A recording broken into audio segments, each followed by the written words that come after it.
Thank you for watching another Get Fit and Pole Online Congress 2021 interview, today with the inspiring Natasha Wang.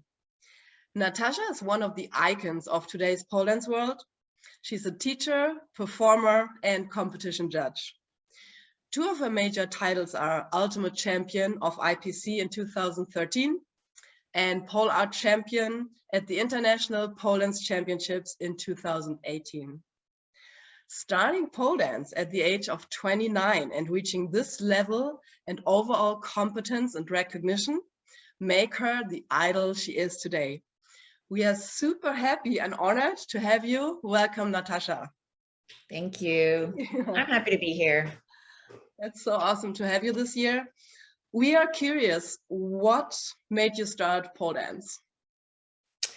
Well, I was 29. I was not exercising at the time. I hated exercise. I hated going to the gym. I had played some sports when I was younger. And I had such a horrible experience playing team sports in high school that when I quit my volleyball team, I said, never again. I will never exercise. I hate it. And I didn't exercise for about 12 years after that. So when I started pole, I was working as a publicist. I did that for 9 years and sitting at a desk, you know, like drinking a lot on the weekends. I was smoking cigarettes and, you know, just doing bad stuff, bad lifestyle. And my friend saw S Factor, Sheila Kelly on Oprah in 2005. And she said, oh my God, they're pole dancing for exercise. We should take a class. And so I went to an intro class. Didn't entirely love it, but I was like, okay, I'm gonna stick with it, just because I want to, you know, hang out with my girlfriends, and so I did, and here we are today. That's awesome. Did you take actually a class with Sheila, or was it one of her instructors? Like, it was in LA, right? It was in LA. It was one of her instructors. I did do like weekend intensive with her. Okay, it was like a 4-day immersive, you know, erotic creature exploration sort of thing. Yeah.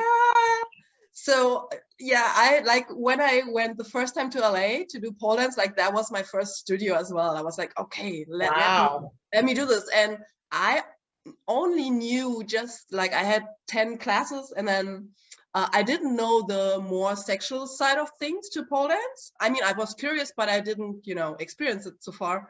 So that was my first experience there, you know, like that deeper level of connection to your femininity and all that. That's fun. So it's very different. You stick with that studio back then for some time?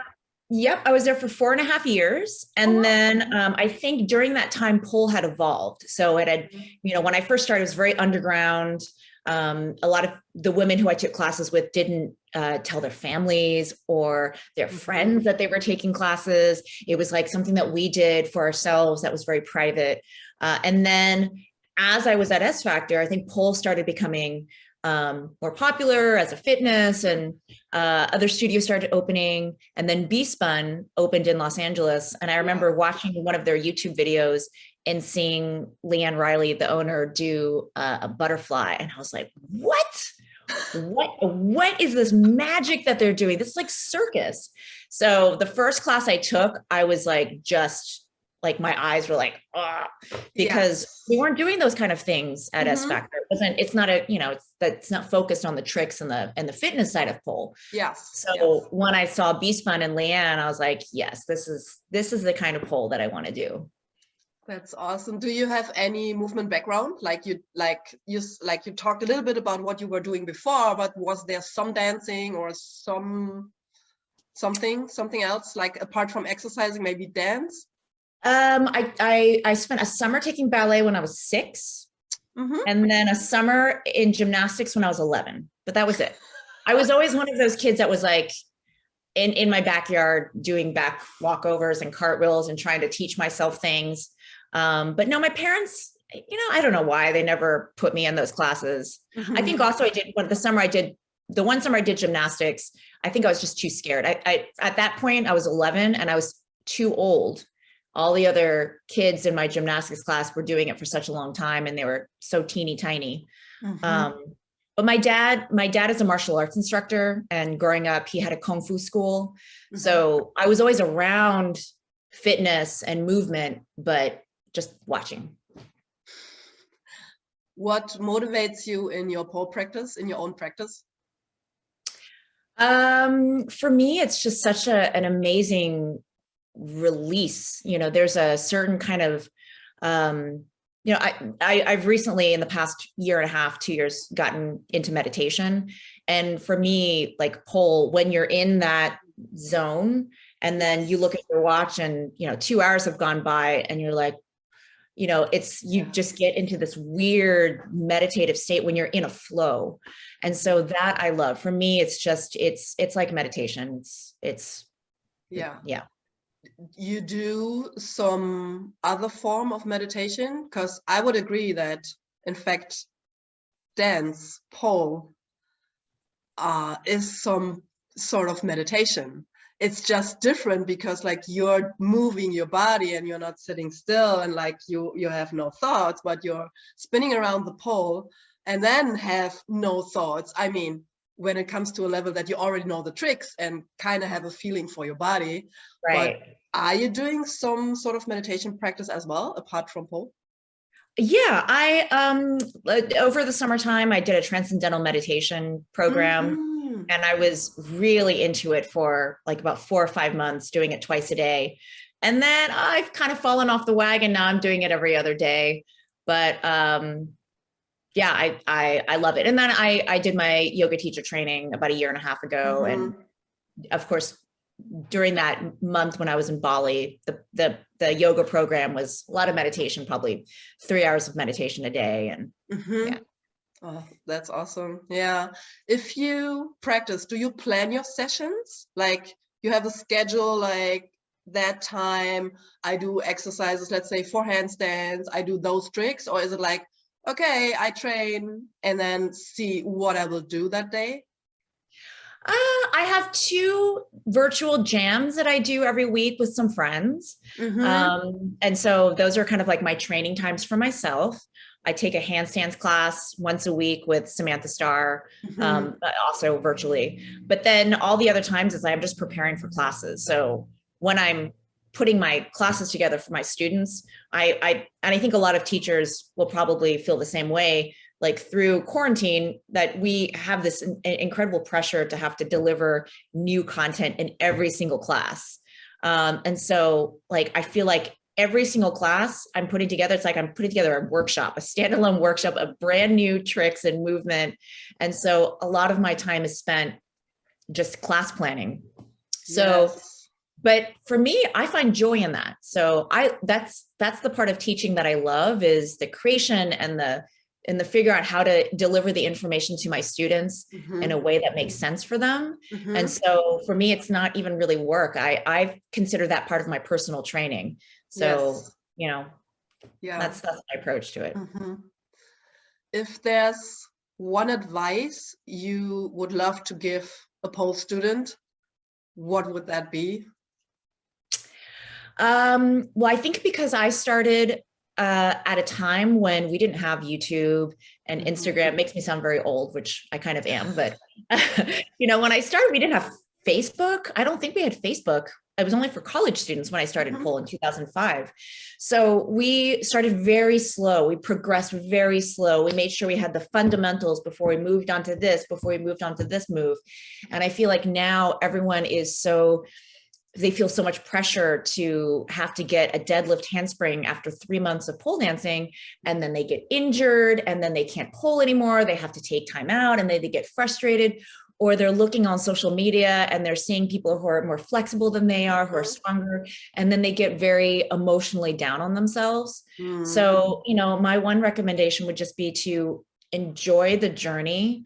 There is absolutely no rush. If I started at 29, then, and here I am 15 years later, 16 years later, like there's no, you have plenty of time. You can do pole until you're well into your 60s and 70s. And, you know, but only if you are careful with it and don't injure yourself in the early part of your journey. So yeah, so just take it slow, get all the fundamentals, don't rush, enjoy it. It's not a competition. the only reason I went to Instagram was, in fact, because of pole dance. Because I was like, I can type in hashtag PD butterfly, and then it gives me a ton of, you know, some good things and like how to get into it and all that. But I can see that like most of the stuff, it can frustrate you because you look at something and you're like, oh, like literally everybody can do stuff, and then you look at your own things and you're like, I don't have those pointy feet, and I can hold it and I can deadlift it. But on the other hand, I think sometimes it's a motivation as well, or can be a motivation to but guys, you need to check out Natasha's Instagram for sure. We make sure that we link it under the video, because like there's amazing content. And what I really enjoy is like you're super creative with shapes. So it's not like, okay, this is a cupid, this is a handspring, but the art of playing with the body and playing with the shapes, it's awesome. Thank you. Yeah, it's definitely play. Do you have any other hobbies? Because I sense that it takes a lot of time of your life, but are there any other hobbies you have apart? I mean, pole obviously is not a hobby, but apart from doing pole? My husband and I hike every weekend. So especially during quarantine, I think we went every single weekend hiking for about 4 months. So I love the outdoors. I love handstands. I love yoga. I love taking walks. I live by a park, which has been my savior since quarantine, to live about 7 minutes away from a nice big park. Awesome. I love reading. I used to love traveling. My husband and I are now obsessed with RuPaul's Drag Race. So we watch RuPaul's Drag Race every single night. Do you know this show? What is it? No. Is it Drag Race? It's a reality TV show. You know, RuPaul, the drag queen, the very famous drag queen. So he has a competition where drag queens compete. Yeah. I think I saw a commercial somewhere, but yeah. So and it's really sorry, I don't have a TV for like 15 years, so I only get my and I lately started like streaming online, like TV stuff. So I'm sometimes super like in another universe when it comes to, hey, have you seen the latest whatever? Yeah, okay. But I saw a commercial. It's on its 13th season, so it's been around for a long time. You should watch it, because when we're watching, my husband was like, they have a finale that when they unveil the winner, and it's like all these beautiful drag queens in these dresses and full makeup walking in their heels. And Brett's like, this reminds me so much of the pole shows that you've done in the past. Like, it must make you miss performing. And I'm like, yeah, kind of, because it really does seem like it's a pole show, you know, with all the costumes and the heels and Sounds awesome. I will check that one out. So you said you go hiking. So I think then you are a morning person or more night person as well. Since quarantine, I've been more of a morning. I teach, you know, my weekend classes are in the morning, and I try to get up at 8 o'clock in the morning, not super early. On the weekends, I get up at like 7:15 to get ready for my classes. So I like feeling the sun, especially I think since this year has been so stressful. The more sunlight I can get, the more daylight I can get, the better it is for my mental health. Yeah, sure. True story. What's your favorite food or drink?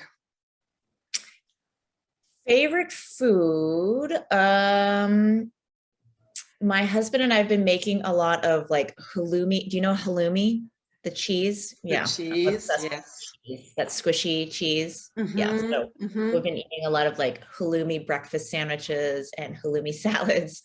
I know it's kind of boring. I drink wine probably every single night. You know, 1 glass of wine. White, red, rosé. No, Pinot Noir. Yeah, I know, kind of boring, but I love wine. we can get halloumi almost on every other corner here in Berlin, Germany. Oh. So it's like very, very popular because you have that Arabic, Turkish food like almost Right. everywhere. Yeah, and Yeah, they it's make less popular in the US. Like I had it for the Mhm. first time in Australia. It's very popular in Australia. What's your favorite item of clothes?